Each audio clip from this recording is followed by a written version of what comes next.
नमस्कार दोस्तों। स्वागत है आपका ट्रेड विद की सेकंड वीडियो में। यहाँ पे हम लोग stock specific long term portfolio के लिए स्टॉक को डिस्कस करते हैं। और मैं आपको बता देना चाहता हूँ कि ये जो भी एनालिसिस है ये मेरी पर्सनल पोर्टफोलियो के लिए की गई एनालिसिस है, जो मैं आप लोगों के साथ शेयर करता हूँ। जो भी स्टॉक्स यहाँ पे शेयर किए जाएंगे उनमें मेरी पर्सनल कैपेसिटी में कुछ ना कुछ होल्डिंग्स होती हैं। तो इन स्टॉक्स पे पोजीशन बनाने से पहले आप ये अच्छी तरह से समझ लें कि मैं कोई सेबी रजिस्टर्ड एडवाइजर नहीं हूँ। और जब कभी भी आप किसी की एडवाइस को फॉलो करते हैं तो अपनी रिस्क एपेटाइट और अपने फाइनेंशियल एडवाइजर की सलाह लेकर के ही उसको फॉलो करें, नहीं तो ये आपके पर्सनल पोर्टफोलियो के लिए नुकसानदायक भी हो सकती है। तो आज का जो हमारा स्टॉक्स है वो है जस्ट डायल लिमिटेड। तो बिना देरी किए हुए हम लोग वापस चलते हैं जस्ट डायल की फंडामेंटल एनालिसिस पे। आपके सामने स्क्रीन पे जस्ट डायल की फंडामेंटल एनालिसिस है। तो अगर हम देखते हैं, जैसे कि हम सभी जानते हैं, जस्ट डायल एक लोकल सर्च इंजन सेगमेंट है इंडिया में। और इसको अलग अलग प्लेटफॉर्म पर मल्टी प्लेटफॉर्म ऑफरिंग है इसकी, एंड्रॉयड आईओएस सभी के लिए। कंपनी टेलीसेल्स मार्केटिंग में काम करती है। एक्टिविटीज एम्प्लॉय थोड़ा सा और इसके बारे में पढ़ते हैं। पैन इंडिया प्रेजेंस है कंपनी की, 12,000 एम्प्लॉयज के आसपास टेली सेल्स में, मार्केटिंग में, feet on street activities. Strong brand recall value है जस्ट डायल के पास में। हाउस होल्ड नेम है, वेल नोन ब्रांड है। ऑलमोस्ट एवरी हर किसी को जिस स्टाइल के बारे में पता रहता है। ट्रैफिक शेयर देखे तो मोबाइल से 86% आता है, डेस्कटॉप पीसी से 10% और वॉइस से 3.5% आता है। इनकी अलग अलग सर्विसेज हैं, जैसे कि मोबाइल पेज, मूवीज, जीडी पे, स्टॉक, शिप, शॉपिंग, फ्लाइट्स, बस टिकट्स। तो अलग अलग सेगमेंट्स में जीडी मोबाइल देती है। जीडी मार्ट करके इनका एक B2B सोल्यूशन भी है, और एक जेडी एक्सपर्ट है जो डिमांड सर्विसेज के लिए काम करता है। तो मल्टीपल ओमनी चैनल प्लेटफॉर्म भी है फूड स्टोर और फर्नीचर के लिए। जेडी होम्स का केबिन की एक डिवीजन है।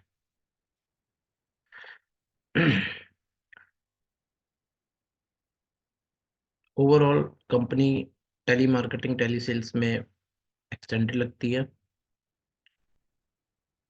अब हम इसके कुछ फंडामेंटल्स देखते हैं।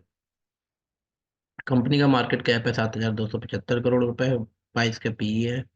आरओसी 17 का, आरओई 13 का है, जो कि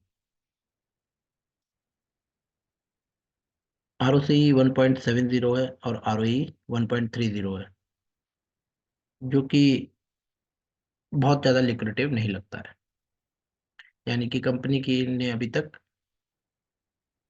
उतने बढ़िया तरीके से जो कैपिटल एम्प्लॉयड है उस पर रिटर्न नहीं बनाया है। इंडस्ट्री का पी 50 का है, तो कहीं ना कहीं स्टॉक इंडस्ट्री पी से अंडररेटेड है। बुक वैल्यू स्टॉक की 449 है, और प्राइस टू बुक वैल्यू 1.91 है, जो कि फेयरली प्राइस्ड लगता है। और वैल्यूएशन आरओसी आरओई के हिसाब से देखें तो थोड़ा सा ओवर प्राइस भी लगता है। फेस वैल्यू 10 की है, तो स्टॉक में स्टॉक स्प्लिट होने की संभावना है। ग्राम नंबर 628 का, और इंट्रिंसिक वैल्यू 576 की है। पेट्रोस्की स्कोर पर इसका लेवल 7 का है, जो कि एक अच्छा नंबर माना जाता है। ईपीएस 39 की है। एफआईआई 4.5% के आसपास होल्ड करते हैं, डीआई 8.5% के आसपास होल्ड करते हैं। प्रोमोटर की होल्डिंग 74% है, जो कि अपने आप में एक अच्छी होल्डिंग मानी जाती है। पब्लिक होल्डिंग 11% है, तो कहीं ना कहीं पब्लिक के पास ये इसका माल बहुत कम है। फ्री कैश फ्लो वाली कंपनी है, और पैग रेशियो पे निगेटिव है, और डेट टू इक्विटी भी फेवरेबल है। आते हैं इसके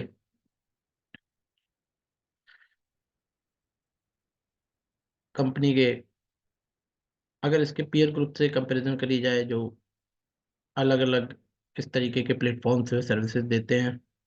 तो ऑलमोस्ट सभी का R O C R O ई इसी रेंज में दिखता है, किसी का बहुत ज़्यादा लिक्विडेटिव नहीं है। इवन इन्फो एज का भी 2.76 ही है। पित्रुस्की स्कोर से के हिसाब से देखें तो पित्रुस्की स्कोर इसका one of the good Piotroski score है। तो कहीं ना कहीं कंपनी अपने पीयर ग्रुप से आउट परफॉर्म करती हुई लगती है। क्वार्टरली रिजल्ट्स देखते हैं इसकी। अगर ओवरऑल कंपाउंड सेल्स ग्रोथ देखते हैं, 10 ईयर्स में 9%, 5 ईयर में 2%, 3 ईयर में -4%। तो टॉप लाइन की ग्रोथ कहीं से बहुत ज़्यादा लिक्विडेटिव नहीं लगती, हालांकि ट्रेलिंग 12 मंथ की ग्रोथ 29% है, जो अपने आप में एक अच्छी ग्रोथ मानी जाती है। अगर इस पे फॉलो अप ग्रोथ आती है तो ये स्टॉक अच्छा परफॉर्म कर सकता है। कंपाउंड प्रॉफिट ग्रोथ देखते हैं 10 ईयर की, -3, -20, -45। तो ये कंपाउंड प्रॉफिट ग्रोथ भी ट्रेलिंग 12 मंथ की लिक्विडेटिव लगती है, बाकी पीछे की हिस्ट्री इतनी अच्छी नहीं है। अगर नेट प्रॉफिट लेवल पे देखते हैं कंसोलिडेटेड में, अगर कंसोलिडेटेड हम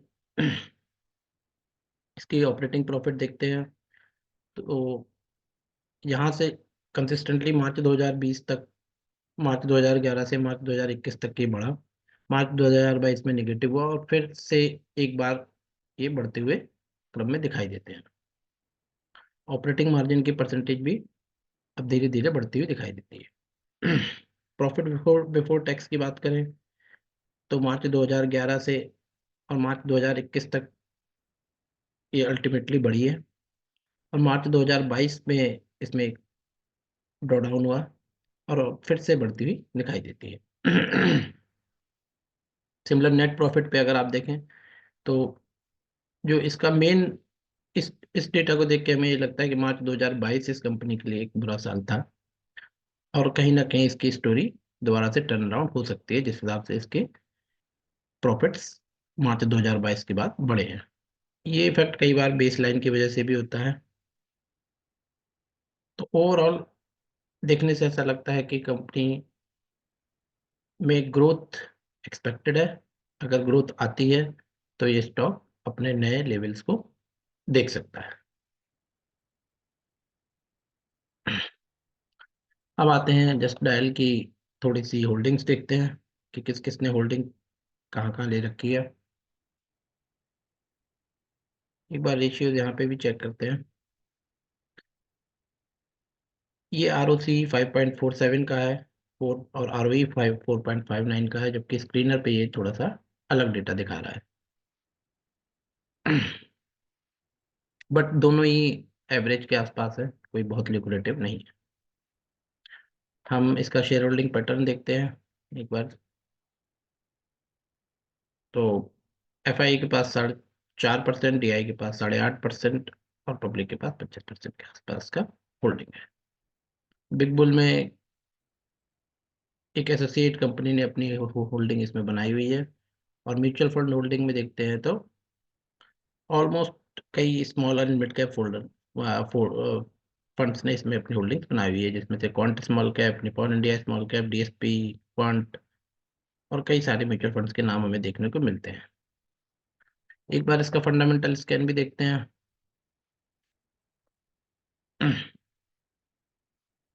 इम्प्रूव्ड आरओई दिखा रहा है, इम्प्रूव्ड आरओसी दिखा रहा है, कहीं ना कहीं क्वार्टरली नेट प्रॉफिट ग्रोथ आ रही है।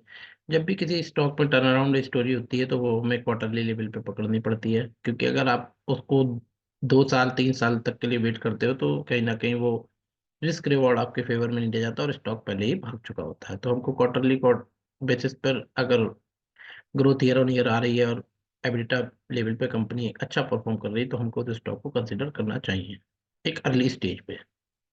हाई पैट मार्जिन है, sales year on year increase कर रही है, लीवरेज नहीं है कंपनी में कोई, जो कि एक अच्छा फैक्टर है।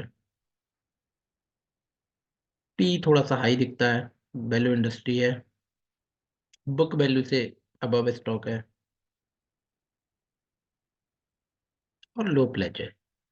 तो ओवरऑल देखने से हमको ऐसा लगता है कि कंपनी में ग्रोथ आती है तो कंपनी एक अच्छी तरीके से परफॉर्म कर सकती है। अब हम इसका थोड़ा सा एक टेक्निकल चार्ट भी देखते हैं।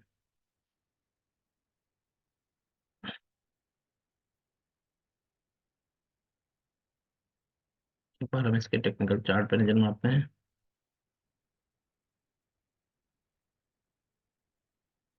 ये है जस्ट डायल का टेक्निकल चार्ट। तो अगर हम देखते हैं, ये जस्ट डायल का वीकली चार्ट है। तो कंपनी लिस्ट हुई थी अराउंड 2013 में। वहां से किसने हाई बनाया है 2014 में, अप्रोक्सीमेटली 1934 रुपए के अप्रोक्सीमेट का। और उस समय के बाद से ये कंपनी लगातार अपने प्राइस में डिक्रीमेंट शो कर रही है मार्च 2020 तक। तो कहीं ना कहीं इस चार्ट को, और मार्च 2020 के बाद इसने एक हायर टॉप हायर बॉटम बनाने का सिलसिला शुरू किया है। जो पहली बार हमें ये एक हायर टॉप और एक हायर बॉटम का सिग्नल मिला है, इसको अगर हम यहाँ से देखते हैं तो आपको दिखाऊंगा।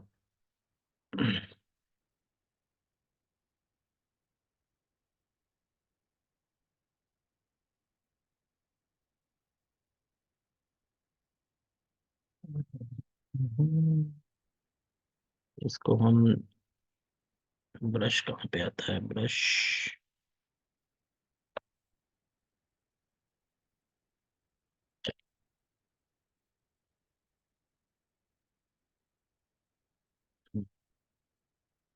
तो अगर आप देखेंगे, एक ये लो बना है, उसके बाद एक ये टॉप बना है, और एक ये दूसरा लो बना है जो कि इस लो से ऊपर है। तो ये पहली बार इसने हायर बॉटम बनाया है और दूसरा हायर टॉप बनाने की एक्सपेक्टेशन है। बहुत इनिशियल स्टेज पे सिग्नल ले रहे हैं हम लोग। तो अगर आप देखेंगे, डिलीट कर देता हूँ।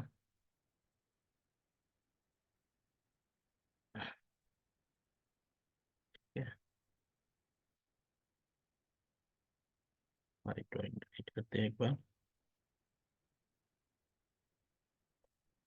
इस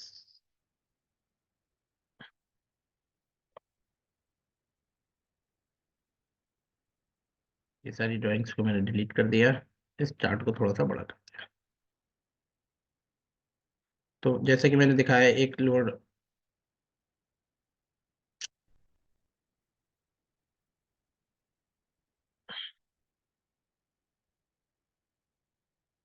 इसको पहले यहाँ से हटाते हैं और किसी और पे ले आते हैं। ठीक है।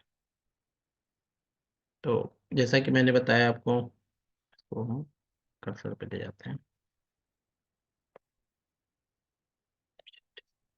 जैसे कि मैंने बताया आपको कि ये एक बॉटम यहाँ बना है, एक बॉटम यहाँ बना है, और बहुत ज़्यादा प्रोबेबिलिटी है कि ये स्टॉक इसको तोड़ सकता है। अगर आप दूसरा देखें, यहाँ पे एक राउंडिंग बॉटम बनता हुआ दिख रहा है। एक राउंडिंग बॉटम ये बन सकता है। दूसरा राउंडिंग बॉटम, एक बड़े चार्ट पे एक बड़ा राउंडिंग बॉटम ये बन सकता है, जैसे जैसे चार्ट अनफोल्ड होंगे। तो कई बारी हमें पहले से ट्रेड में बैठना रिस्क रिवॉर्ड रेशियो के हिसाब से फेवरेबल रहता है, क्योंकि जब आपको ये ब्रेकआउट का लेवल मिलेगा तो स्टॉक यहाँ से पहले ही डबल हो चुका होगा। तो हमको एक अच्छे रिस्क रिवॉर्ड वाली पोजीशन ढूंढनी होती है। तो उसके लिए हमें थोड़ा सा पहले एंटर करना। अगर हम देखें कि यहाँ से जब से ये स्टॉक गिर रहा था 2014 से, पहली बार हुआ है जो इसने एक बढ़िया कंसोलिडेशन यहाँ से, अगर आप ये एक जोन बनाए यहाँ से लेकर और यहाँ तक की, तो मैं एक इसको रेक्टेंगुलर जोन बनाता हूँ, पैरेलल चैनल बना करके हम इसको देखने की कोशिश करेंगे।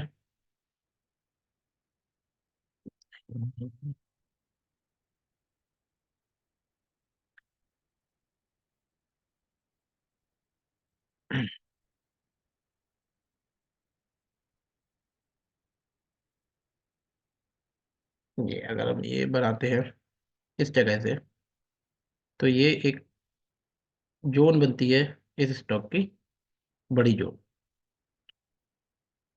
और ये पहली बार हुआ है जो इस स्टॉक, इस मतलब ये पूरी जोन बनती है इस स्टॉक की। और अगर इसको हम और थोड़ा सा छोटी करना चाहें जोन को,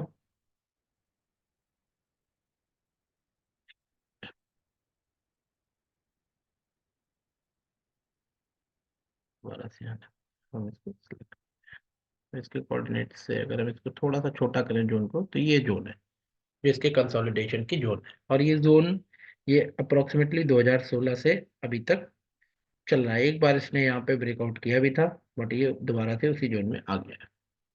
तो एक तो ये जोन है, इस जोन से बाहर निकलते स्टॉक में जितने की ये जोन है उतने के टारगेट निकलने की पॉसिबिलिटी है। तो अगर मैं ये जोन देखूं, इस जोन को अगर हम कंसीडर करते हैं, तो ये जोन ये है। और जितनी ये जोन नीचे बनी है उतनी ही ये ऊपर बननी चाहिए। तो डिलीट करता हूँ, कॉपी करते हैं।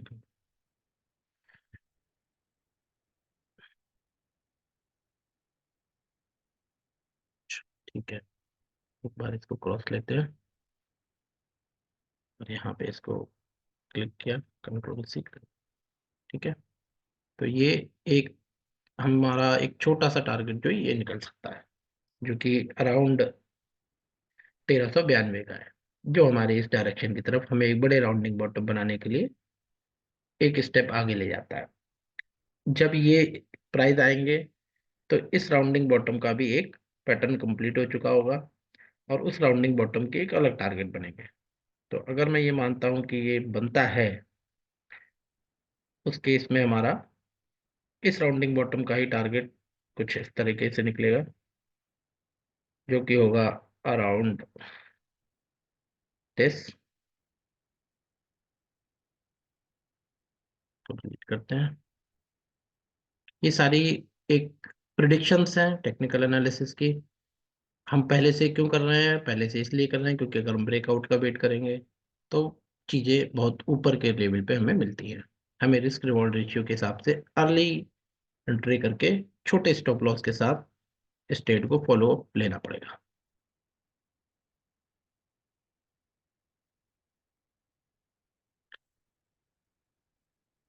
तो अगर चीज़ें हमारी एक्सपेक्टेड डायरेक्शन में चलती हैं, तो पहला इस जोन का ब्रेकआउट आएगा जो कि इस लेवल का होता है, 1407 के अप्रोक्सीमेट। और इस जोन के ब्रेकआउट आने पे इस राउंडिंग बॉटम का पैटर्न कंप्लीट हो जाएगा, और उस राउंडिंग बॉटम का भी टारगेट फिर 1822 के 1800 के अप्रोक्सीमेटली हमें मिलता है। तो ये हमको एक व्यू मिलता है इस स्टॉक के ऊपर की तरफ जाने का। तीसरा, इस स्टॉक ने वीकली पे अच्छा मूविंग एवरेज का कंसोलिडेशन किया है, और अगर ये कंसोलिडेशन का ये जो ब्रेकआउट ऊपर की तरफ करता है, तो ये अपने आप में एक अप मूव के लिए हमको ट्रिगर करेगा।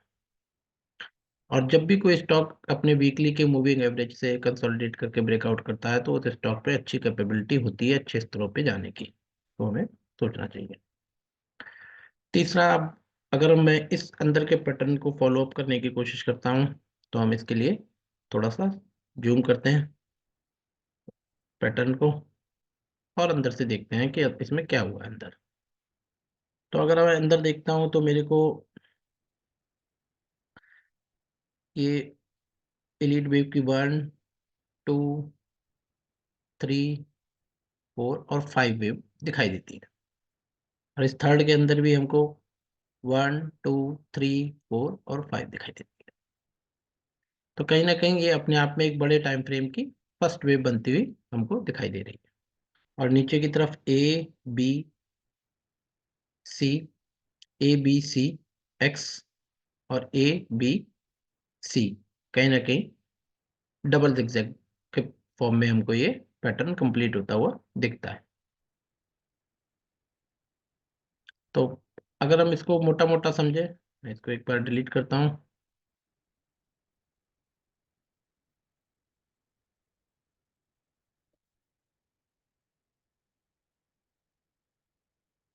यहाँ पे जाते हैं, क्रॉस को सिलेक्ट करते हैं, इसको डिलीट करते हैं।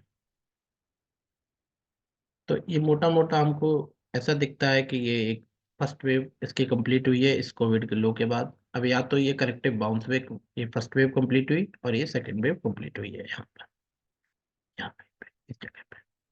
और ये अपनी थर्ड वेव में स्टॉक चल रहा है, या तो थर्ड वेव में चल रहा है या फिर सी वेव में चल रहा है। करेक्ट। और उसके बाद अगर ये हमारा थर्ड वेव में जाता है तो ऊपर की तरफ थर्ड फोर्थ एंड फिफ्थ बनाने की प्रोबेबिलिटी है स्टॉक में। तो डिलीट करता हूँ। ठीक है,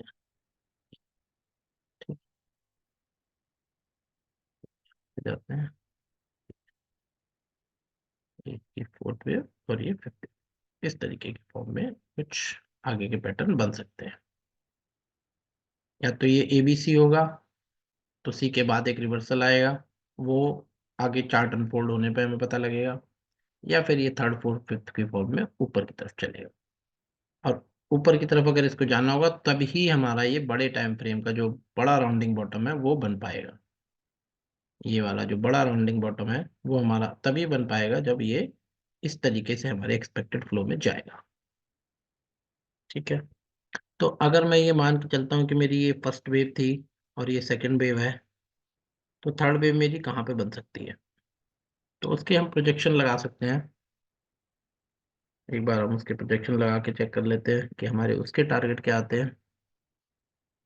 तो ये यहाँ से हमने ये मारा और ये सेकंड वेव यहाँ कहीं है। तो उस हिसाब से हमारे जो प्रोजेक्शंस आते हैं वो अप्रोक्सीमेटली मिनिमम 1406, जो कि हमारे इस सेटअप से भी निकले हुए टारगेट है, और 1620 और मैक्सिमम 1965। बट अगर हमें किसी भी तरह ये 1965 के लेवल देखने को मिलते हैं, अगर हमको ये 1965 के लेवल देखने को मिलते हैं, तो दोस्तों यकीन मानिए ये तेजी यहाँ रुकेगी नहीं। उसका रीज़न ये होगा क्योंकि तब हमें एक बड़े राउंडिंग बॉटम का एक बड़ा पैटर्न का ब्रेकआउट भी मिल सकता है। एक बार मैं इसको डिलीट मारता हूँ, फिर हम देखते हैं। तो अगर आपको ये वाले लेवल मिलते हैं तब हमको होल्ड करके रखना पड़ेगा यहाँ पे। और उसके बाद अगर ये राउंडिंग बॉटम मेरा पूरा कंप्लीट होता है तो इस राउंडिंग बॉटम के ब्रेकआउट बनते हैं और वो टारगेट कहीं ऊपर के होंगे। क्या ये टारगेट 1 साल में 2 साल में आने वाले हैं? नहीं। ये टारगेट तक आपको 1 साल के अंदर दिख सकते हैं, बट इसके ऊपर के टारगेट जैसे जैसे इसकी पिक्चर अनफोल्ड होगी, जैसे जैसे ये अपनी पिक्चर को आगे बढ़ाएगा, वैसे वैसे हमें देखने को मिलेंगे। तो इस एनालिसिस को हम यही रखते हैं। अगर हमें इस पर ट्रेड एग्जीक्यूट करना है तो कैश के लिए हमारा स्टॉप लॉस क्या होना चाहिए? वैसे तो स्टॉप लॉस इंडिविजुअल के बेस पे डिसाइड होते हैं, बट अगर हम प्राइस एक्शन को देखें तो एक बढ़िया स्टॉप लॉस का लेवल मेरे को ये दिखता है जो कि कैश के पोर्टफोलियो पे रखा जा सकता है। और दूसरा, अगर किसी की रिस्क एपेटाइट ज़्यादा है तो वो इस लेवल को भी अपना स्टॉप लॉस लेके चल सकते हैं। Risk reward ratio complete calculate करते हैं।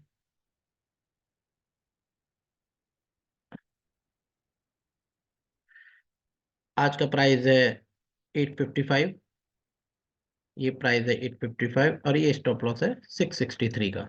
तो अगर हम इसी स्टॉप लॉस को मान के चलते हैं 663 को, तो हमारे पास 855 माइनस 663 कैलकुलेट करते हैं।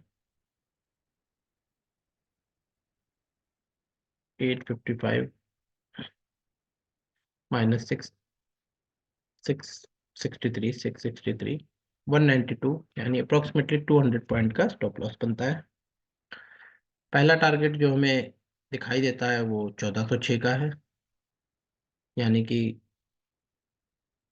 855 1406 1406 माइनस 855, यानी कि 551। तो 550 पॉइंट का स्टॉप लॉस डिवाइड बाई 200,